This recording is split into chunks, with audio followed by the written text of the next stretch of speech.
Hi friends, welcome back to my channel. ఇక ఈరోజు ఎపిసోడ్లో ఏం జరగబోతుందో తెలుసుకుందామా. ఇక చక్రధర్ అయితే జైలు నుంచి విడుదలవుతాడు అని పల్లవికి తెలిసిన తర్వాత నాన్న ఎలాగైనా సరే వచ్చిన తర్వాత ఈ మీనాక్షి మా నాన్నని పట్టుకొని అందరి ముందు నిజమైతే చెప్పేస్తుంది. ఇక ఎలాగైనా సరే ఈ మీనాక్షిని లేకుండా చేయాలి అని చెప్పి ఇక మీనాక్షిని అయితే కిడ్నాప్ చేయడానికి ప్లాన్ అయితే చేస్తూ ఉంటుంది. ఇక వెంటనే రోడ్డు మీద వెళ్తున్న మీనాక్షిని అయితే పల్లవి రౌడీల్ని మాట్లాడించి మీనాక్షిని అయితే కిడ్నాప్ చేసి ఒక ఇంట్లో అయితే బెదిరించి కట్టేస్తూ ఉంటుంది.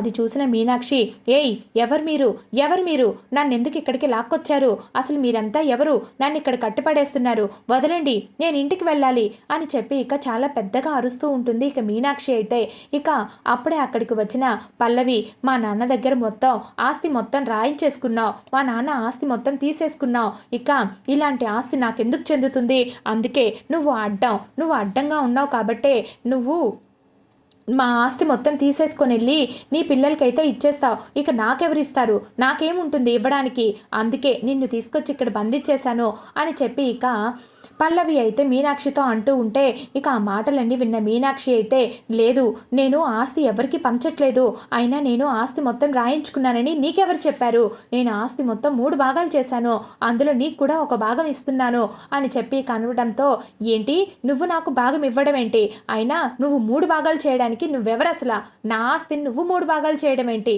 ఆస్తి మొత్తం నాకే చెందుతుంది అని చెప్పి చాలా కోపంగా పల్లవి అయితే మాట్లాడుతూ ఉంటుంది. ఆ మాటలన్నీ విన్న మీనాక్షి అయితే, ఎందుకంటే 3 భాగాలు చేయడానికి కారణం కూడా నువ్వే కాబట్టి, ఎందుకంటే నాకు 3 పిల్లలు, ఆ 3 పిల్లల్లో నువ్వు కూడా ఒకదానివి కాబట్టి అని చెప్పి అనడంతో ఆ మాటలు విన్న పల్లవి అయితే ఒక్కసారిగా హవాకైపోతూ ఉంటుంది. ఏంటి నేను నీ కూతుర్నా, అవును నువ్వు కూడా నా కూతురువే అని చెప్పినప్పుడు అవని పల్లవి ఇద్దరు కూడా కలిసి దిగిన ఒక ఫోటో అయితే చూపిస్తూ ఉంటుంది. మీనాక్షి అయితే పల్లవికి అది చూసిన పల్లవి అయితే ఒక్కసారిగా షాక్ అయిపోతూ ఉంటుంది. నిజమేనా నువ్వు చెప్పేది, ఏదైనా ఆధారం, చిన్నప్పుడు ఇప్పుడు నాకేమైనా గుర్తుండేలాగా ఏదైనా చెప్పు అని చెప్పి అంటూ ఉంటే, చెప్తానమ్మా, ఎంతైనా నువ్వు కూడా నా కన్న కూతురువే కలా, అలా పెట్టుకోకుండా ఎలా ఉంటాను, నీ ఎడమ చేతి మీద ఇలా పుట్టుమచ్చ ఉంటుంది, ఇదిగో చూడు ఈ ఫోటోలో కూడా నీకు ఎడమ చేతి మీద పుట్టుమచ్చ ఉంది, మణికట్టు మీద, అవనికి పుట్టుమచ్చ ఉండదు, మీ ఇద్దరిని నేను చిన్నప్పుడు ఇలాగే గుర్తుపట్టేదాన్ని అని చెప్పి కనడంతో, నువ్వు ఇప్పుడు నాకు గుర్తున్నావమ్మా, రాజేశ్వరికి పిల్లలు పుట్టారని తెలిసి మీ నాన్న నన్ను తీసుకొచ్చాడు, కొన్నాళ్ళు నా దగ్గరే ఉన్నారు, రాజేశ్వరి కూడా ఎవరో కాదమ్మా, నా ప్రాణ స్నేహితురాలు, అందుకే ఎవరి దగ్గర ఉంటే ఏంటి, నా కూతురే కదా, నా ప్రాణ స్నేహితురాలే కదా రాజేశ్వరి అని చెప్పి రాజేశ్వరికి పిల్లలు పుట్టకుండా ఉంటే నిన్ను ఇలా నేను తనకి ఇచ్చేశానమ్మా అని చెప్పి రాజేశ్వరి మీ నాన్నని పెళ్లి చేసుకున్నాడు, నా ఫ్రెండ్ అని కూడా నాకు తెలియదు, చాలా రోజుల తర్వాత తెలుసుకున్నాను,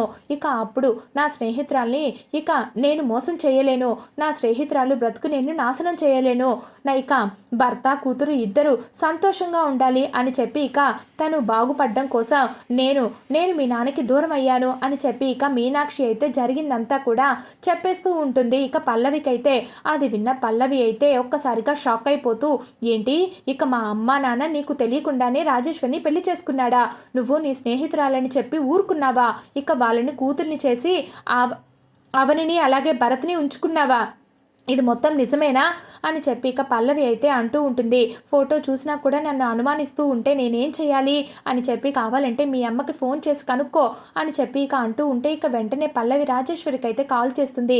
అమ్మ నీతో కొంచెం మాట్లాడాలి, కాస్త పక్కకి రా అని చెప్పి అనడంతో, ఎందుకు దేని గురించి అని చెప్పి రాజేశ్వరి అయితే ఆరా తీస్తుంది.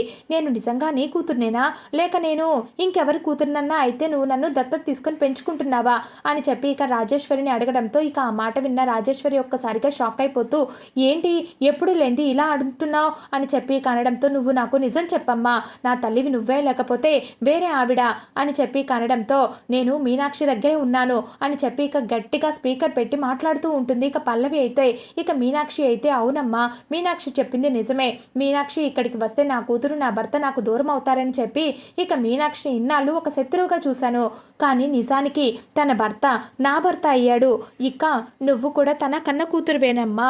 ఇక తన కన్న కూతురులో కమలంలో ఒకరిని ఆ రోజు నాకు ఈ విషయాలన్నీ చెప్పి మీ అమ్మను మోసం చేసి ఇక నేను మీ నాన్నని పెళ్లి చేసుకున్నానమ్మా.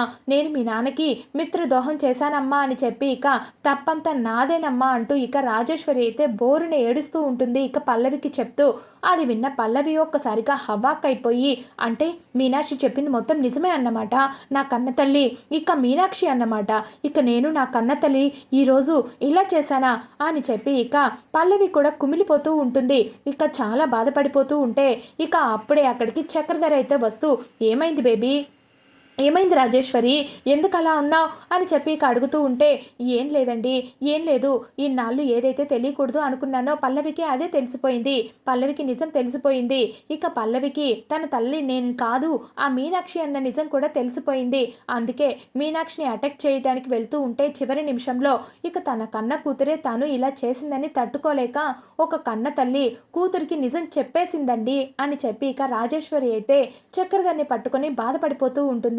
ఇక మీనాక్షిని దగ్గర చేసుకుందామని నాకు దూరం చేస్తున్నావేమోనని చెప్పి ఇక ఏడుస్తూ ఉంటుంది. ఇక రాజేశ్వరి అయితే ఇక చాలా మంచిది రాజేశ్వరి, ఇక నిన్ను నన్ను పల్లవి ఇలా దూరం చేయదు కదా, తన మనసేంటో నాకు బాగా తెలుసు. తను దూరం చేసుకునేదైతే అప్పుడే కోర్టుకు వెళ్ళి నా భర్త నా కూతురు నాకు కావాలని అడిగేది. కానీ తనకున్న ఫ్రెండ్షిప్ వాల్యూ నీకు లేదు. రాజేశ్వరి ఫ్రెండ్ అంటే తనకి చాలా ఇష్టం. మీరిద్దరు ప్రాణ స్నేహితులు కదా, అందుకే నీ స్నేహం కోసం తనకి తన భర్తని తన కూతుర్ని కూడా వదిలేసుకునింది. ఇక తన కూతురు తన కుమారుడు అదే భరత్ వాళ్ళని చూసుకుంటూ అలా కాలం గడిపేసింది. ఇక ఎప్పుడు విడతీస్తుందో ఎప్పుడొస్తుందో అని చెప్పి మనమే మీనాక్షిని అవమానించి దూరం పెట్టాము. తనని ఎన్ని కష్టాలు పాలు చేశాం. ఇక తన భర్త తను అని చెప్పుకోలేని స్థితిలో కూడా ఉంచాం అని చెప్పి ఇక చక్రధర అయితే మీనాక్షి మీద జాలి చూపిస్తూ మాట్లాడుతూ ఉంటాడు. ఇక అప్పుడే రాజేశ్వరి కూడా, అవునండి, నిజాలన్నీ తెలిసినా కూడా మనం మీనాక్షిని అవరిని చాలా అవమానించాం. నిజం తెలియని వాళ్ళు ఎలా మాట్లాడతారో అలా మాట్లాడి తన మనసుని ఎంతో ఇబ్బంది పెట్టాం. అయినా కూడా వాటన్నిటిని తట్టుకొని ఈరోజు మన గురించి నిజం చెప్పకూడదు అనుకుంది, కానీ ఈరోజు చెప్పింది. ఎందుకంటే ఇప్పటికైనా చెప్పకపోతే తను ఇప్పుడు బ్రతికే స్థితిలో ఉండేది కాదు. కాబట్టి పల్లవి చేతిలో ఎక్కడ చనిపోతానన్న భయంతో తను నిజాన్ని బయట పెట్టిందండి. అలాంటి భార్య మీకు దొరకడం నిజంగా మీరు చేసుకున్న అదృష్టం. ఇక నేను మిమ్మల్ని కోరుకుంటున్నాను, మీరు కూడా నన్ను కోరుకుంటున్నారు. ఇద్దరం కలవడం ఇక ఇదంతా జరగడం మీనాక్షి దయ వల్లే. తను దయ లేకుంటే ఈరోజు మనం కలిసి ఉండే వాళ్ళమే కాదు, ఇంత సంపాదించే వాళ్ళమే కాదు. అయినా మీనాక్షి మనకు పెట్టిన భిక్ష అండి ఇది అని చెప్పి ఇక రాజేశ్వరి అయితే చక్రధర్ కాళ్ళ మీద పడి ఇక గతాన్నంతా గుర్తు చేసుకొని ఇక ఏడుస్తూ ఉంటుంది.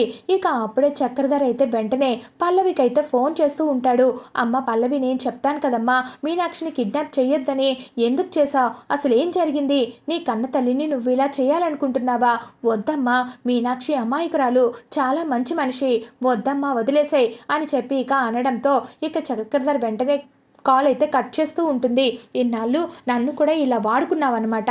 ఇక నిజమేంటో తెలియకుండా నేను ఇక మీనాక్షి గారిని, ఇక మా అమ్మ మా కన్న తల్లి మీనాక్షిని ఎంత ఇబ్బంది పెట్టావు. మాటలతో నా సొంత అక్క అవనిని నేను ఎంత ఇబ్బంది పెట్టానో, వాళ్ళే నా సొంత వాళ్ళు, మీరు కాదు, మీరు ఎందుకు చెప్పలేదు అసలు మొదటి నుంచి అని చెప్పి ఇక పల్లవి అయితే కుమిలిపోతూ ఉంటుంది. ఇక అది చూసిన మీనాక్షి అయితే, అమ్మ పల్లవి, నువ్వు బాధపడకమ్మా, నువ్వు బాధపడుతుంటే నేను చూడలేను. చిన్నప్పటి నుంచి భర్త లేని నేను, అలాగే కన్న తండ్రి ఎవరో తెలియని పిల్లలుగా అవని భరత్ ఎన్ని అవమానాలు పొందారో, ఎన్ని కష్టాలు పొందారో అవన్నీ నేను చూస్తూనే పెరిగాను. కానీ ఏనాడు నేను నోరు విప్పలేదు. కానీ ఈరోజు నిన్ను చూడగానే నా మనసంతా ఆనందంతో ఉక్కిరి బిక్కిరైపోయింది. ఇన్నాళ్ళ నుంచో నిన్ను ప్రేమగా గుండెలకి హత్తుకోవాలని ఎప్పటి నుంచో నాకు మనస్ఫూర్తిగా ఉందమ్మా అని చెప్పి ఇక మీనాక్షి అంటూ ఉండడంతో ఇక పల్లవి అయితే, ఈ మీనాక్షి ఎలాగైనా సరే దీన్ని సెంటిమెంట్తో కొట్టి ఇక్కడి నుంచి దీన్ని పైకి పంపించేయాలి, లేదంటే ఇదే నిజం అందరి ముందు చెప్తే అప్పుడు నేను ఏమైపోవాలి అని చెప్పి ఇక చాలా భయపడిపోతూ ఉంటుంది. ఇక వెంటనే లేనిపోని ప్రేమ నటించి మీనాక్షి దగ్గరికి అయితే వెళ్ళి ఇక మీనాక్షిని అయితే కౌగలించుకుంటూ ఉంటుంది. ఇక పాపం ఇదంతా తెలియని మీనాక్షి అయితే ఇక పల్లవి మారిపోయిందని, ఇక తన కూతురుగా తనని తన కళ్ళతండ్రిగా ఒప్పుకునిందని ఇక దగ్గరికి తీసుకొని ఇక ముద్దులు పెడుతూ ఉంటుంది. ఇక మీనాక్షి అయితే పల్లవికి. ఇక పల్లవి అయితే చిచ్చి ఏంటిది ఇది, చాలా ఓవర్ చేస్తుంది, అయినా ఇది నా కన్న తల్లి అని చెప్పుకోవడానికి నాకు ఎంత అసహ్యంగా ఉందో ఏంటో అని చెప్పి ఇక పల్లవి అయితే చీదరించుకుంటూ ఉంటుంది. ఇక పైకి మాత్రం అవేవి ప్రదర్శించకుండా ఇక ప్రేమనైతే చూపిస్తూ ఉంటుంది. ఇక వెంటనే తన నడుంలో దాచుకున్న రివాల్వర్లు అయితే తీసి, లేదు ఇక ఈవిడ్ని ఇప్పుడు చంపకుంటే ఏ రోజైనా సరే ఈ నిజం అందరి ముందు బయట పెడితే ఇక మా మావయ్య గారి ఆస్తిలో అవనికి వాటా వెళ్ళి నా ఆస్తిలో కూడా దీనికి వాటా వెళ్తే వాళ్ళు నా అందరికన్నా పెద్దవాళ్ళు అయిపోతారు.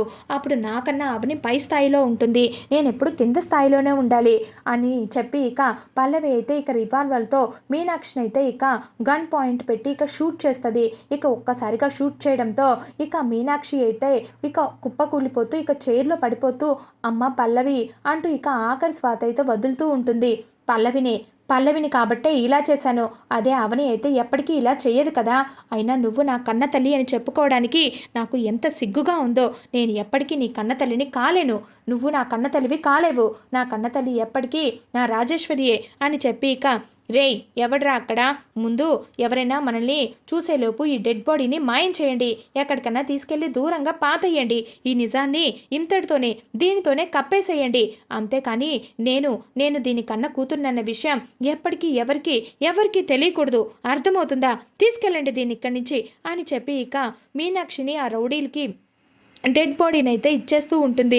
ఓ మై గాడ్ చాలా లేట్ అయిపోయింది, ఇక ఇంటికి వెళ్ళాలి, ఈ కమ్మలు గడికి నా మీద అనుమానం వచ్చేస్తుంది అంటూ ఇక ఏమీ తెలియనట్టుగా ఇంటికైతే వెళ్ళిపోతూ ఉంటుంది ఇక పల్లవి అయితే. ఇది ఫ్రెండ్స్ ఈరోజు ఎపిసోడ్. నచ్చితే ఖచ్చితంగా లైక్ చేసి సబ్స్క్రైబ్ చేసుకోవడం మాత్రం మర్చిపోవద్దు.